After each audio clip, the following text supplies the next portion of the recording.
আজ আম্মারা চলে আসছে পুকুর থেকে মাছ ধরবে বলে। তো এই যে তো কাসের ভাই আসার পরে একবারও মাছ ধরা হয়নি, আজ ধরবে সবাইকে নিয়ে। তো সাথে আমাদের তানজিল ভাইও আছে। তো এই যে টমেটোগুলো দেখছেন, টমেটোগুলো এত সুন্দর বাবা নিয়ে আসছে। তো 5 টাকা কেজি কিনেছে টমেটোগুলো।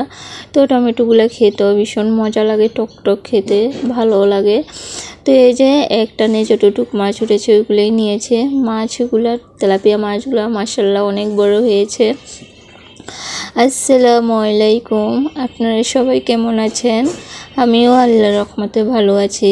আমার ভিডিওটি কাছে কিংবা দূরে, দেশ কিংবা দেশের বাহিরে যারা দেখছেন তাদেরকে অসংখ্য ধন্যবাদ।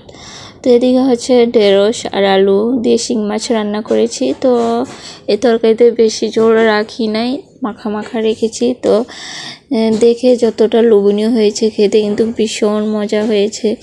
যেহেতু খাওয়ার পরেই ভয়েসটা দিচ্ছি, দুপুর 3টার দিকেই আমি ভয়েসটা দিচ্ছি আর কি। তো এই যে মাছগুলো ভেজে নিচ্ছি, পুঁই শাক তরকারি রান্না করব, যেহেতু পুকুরে মাছ টাটকা টাটকা। তো তার জন্য আর কি আজ রান্না করেছি এই মাছটা।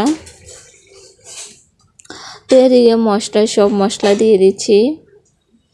তো আমি এদিকে আবার আদা বাটা রসুন বাটা দিতে ভুলে গিয়েছি। তো হঠাৎ করে মনে হলো যে আমি আদা বাটা রসুন বাটা দিই নাই। তো অফ ক্যামেরার ভিতরে আদা বাটা রসুন বাটা দিয়েছি আর কি। তো এই যে আলুটা দিয়ে দিলাম, মশলাটা আমার কষানো হয়ে গিয়েছে। আমার ভিডিওটি যদি ইউটিউব চ্যানেল থেকে দেখে থাকেন প্লিজ সাবস্ক্রাইব করে পাশে থাকবেন। আর পুরাতন আপু ভাইদেরকে অসংখ্য ধন্যবাদ। তো পুঁই শাকের ডোকাগুলো দিয়ে দিলাম আলুর সাথে। তো ভালোভাবে কষিয়ে নেব ঢাকনা দিয়ে ঢেকে। আজ রান্নার ভিতরে আমার শিফামা কোনো রকম আমাকে যন্ত্রণা করে নাই, যেহেতু ওর আন্টি চলে আসছে। তো ওর আন্টি ছাড়া ও কিছুই বোঝে না, ওর আন্টির কোল থেকে নামে না। যেখানে যায় ওর আন্টি সেখানেই যায় আমার শিফামা। তো এই যে এদিকে আলু আর ডোগাগুলো সিদ্ধ হয়ে গিয়েছে, এখন পুঁই শাকগুলো দিয়ে দিলাম। পুঁই শাকের পাতাগুলো খুবই সুন্দর ছিল।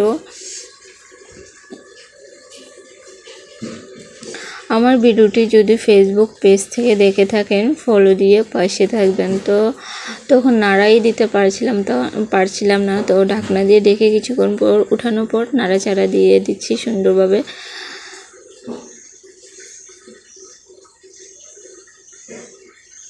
তো এই যে পরিমাণ মতো জল দিয়ে দিচ্ছি, যেন তরকারিটা হয়তো মাছগুলো দিয়ে দিচ্ছি এদিকে।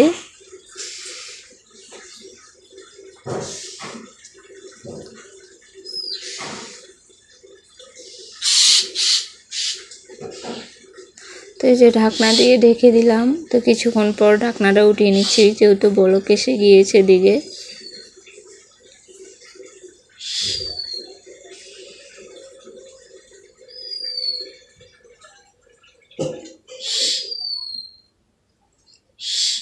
তো এই যে আমার তরকারিটা রান্না হয়ে গিয়েছে, এখন নামিয়ে নিচ্ছি পাতিলের ভিতরে।